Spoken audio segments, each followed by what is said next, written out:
Araling Panlipunan for Grade 7, First Summative Test for Term 1. Number 1. Alin ang pangunahing paksa ng pisikal na heograpiya ng Timog Silangang Asya? A. Mga alamat at epiko ng rehiyon. B. Lokasyon, anyong lupa, anyong tubig, klima at likas ng katangian ng rehiyon. C. Mga batas na ipinatutupad sa bawat bansa. D. Mga produkto lamang ng kalakalan sa Asya. Ang tamang sagot ay letter B. Lokasyon, anyong lupa, anyong tubig, klima, at likas na katangian ng rehiyon. Number 2. Aling bansa ang kabilang sa mainland Southeast Asia? A. Pilipinas, B. Indonesia, C. Thailand, D. Brunei. Ang tamang sagot ay letter C. Thailand. Number 3. Alin ang kabilang sa insular Southeast Asia? A. Myanmar, B. Laos, C. Cambodia, D. Pilipinas. Ang tamang sagot ay letter D. Pilipinas. Number 4. Bakit mahalaga ang paggamit ng mapa sa pag-aaral ng Timog Silangang Asya? A. Upang matukoy ang lokasyon, lawak at ugnayan ng mga bansa. B. Upang malaman lamang ng ang kulay ng mga watawat. C. Upang mapalitan ang pagbabasa ng teksto. D. Upang maiwasan ang pag-aaral ng kasaysayan. Ang tamang sagot ay letter A. Upang matukoy ang lokasyon, lawak at ugnayan ng mga bansa. Number 5. Ano ang ibig sabihin ng salitang kapuluan? A. Malawak na disyerto. B. Pangkat ng maraming pulo. C. Mahabang hanay ng bundok. D. Lugar na walang anyong tubig. Ang tamang sagot ay letter B. Pangkat ng maraming pulo. Number 6. Bakit karaniwang mahalaga ang pangingisda sa mga bansang insular? A. Napapaligiran sila ng malawak na anyong tubig. B. Walang tao sa mga pulo. C. Pinagbabawal ang pagsasaka. D. Lahat ng pulo ay disyerto. Ang tamang sagot ay letter A. Napapaligiran sila ng malawak na anyong tubig. Number 7. Paano nakakaapekto ang matabang lupa at sapat na ulan sa pamumuhay ng tao? A. Pinapahirap nito ang pagtatanim. B. Nagiging angkop ito sa agrikultura at produksyon ng pagkain. C. Nawawala ang lahat ng anyong tubig. D. Nagiging dahilan ito ng kawalan ng kalakalan. Tamang sagot ay letter B. Nagiging angkop ito sa agrikultura at produksyon ng pagkain. Number 8. Ano ang Pacific Ring of Fire? A. Singsing na gawa sa ginto sa Asya. B. Lugar na maraming bulkan at madalas makaranas ng lindol. C. Dagat na walang pulo. D. Grupo ng mga bansang walang kabundukan. Ang tamang sagot ay letter B. Lugar na maraming bulkan at madalas makaranas ng lindol. Number 9. Bakit madalas makaranas ng lindol at pagputok ng bulkan ang ilang bahagi ng Timog Silangang Asya? A. Dahil nasa bahagi ito ng Pacific Ring of Fire. B. Dahil walang ulan sa rehiyon. C. Dahil malayo ito sa kagaragatan. D. Dahil iisa lamang ang klima ng lahat ng bansa. Ang tamang sagot ay letter A. Dahil nasa bahagi ito ng Pacific Ring of Fire. Number 10. Anong anyong tubig ang nasa kanluran ng Pilipinas? A. Dagat Celebes. B. Dagat Timog China or West Philippine Sea. C. Karagatang Atlantiko. D. Look ng Bengal.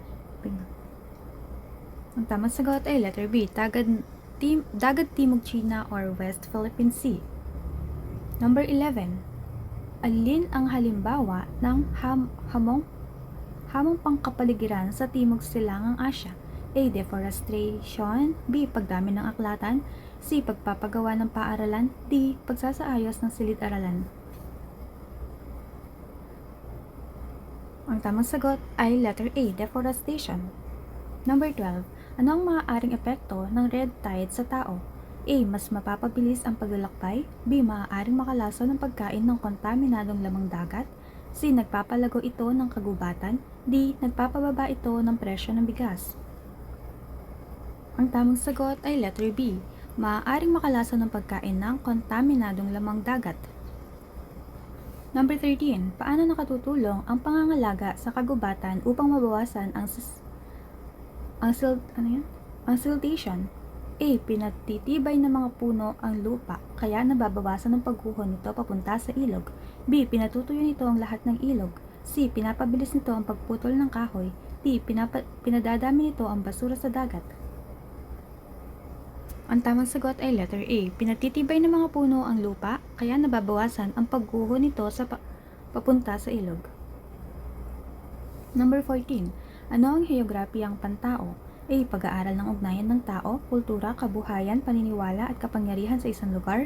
B. Pag-aaral lamang ng bundok at ilog. C. Pagsukat lamang ng temperatura. D. Pagkukwento ng alamat ng isang bansa. Ang tamang sagot ay letter A. Pag-aaral ng ugnayan ng tao, kultura, kabuhayan, paniniwala at kapangyarihan sa isang lugar. Number 15. Ano ang ibig sabihin ng pangkat etnolinguistiko? A. Pangkat ng tao na may magkakatulad na wika, kultura at pinagmulan. B. Pangkat ng mga bundok sa Asya. C. Sistema ng pagboto sa pamahalaan. D. Grupo ng mga hayop sa kagubatan.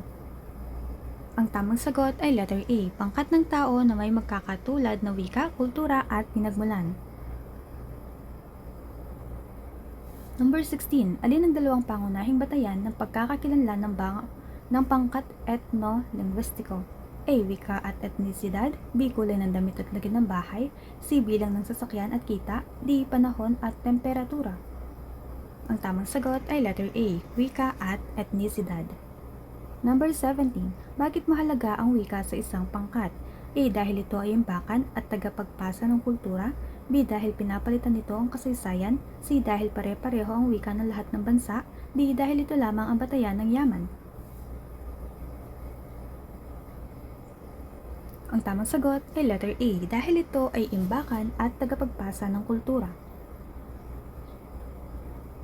Number 18. Ang mer ay pangunahing tatagpuan sa anong bansa? A. Cambodia. B. Pilipinas. C. Indonesia. D. Singapore. Ang tamang sagot ay letter A. Cambodia. Number 19.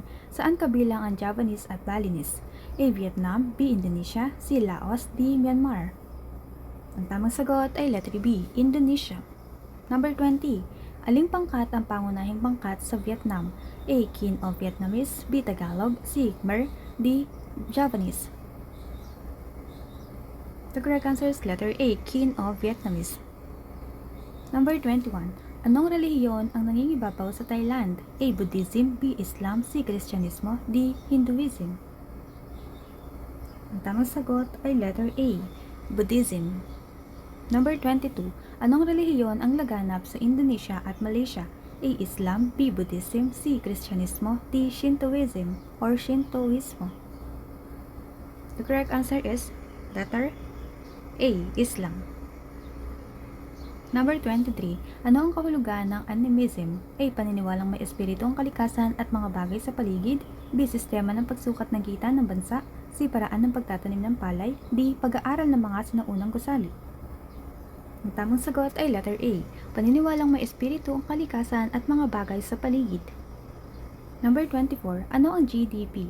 A. Kabuuang halaga ng mga produkto at serbisyong nalilikha ng isang bansa sa isang takdang panahon.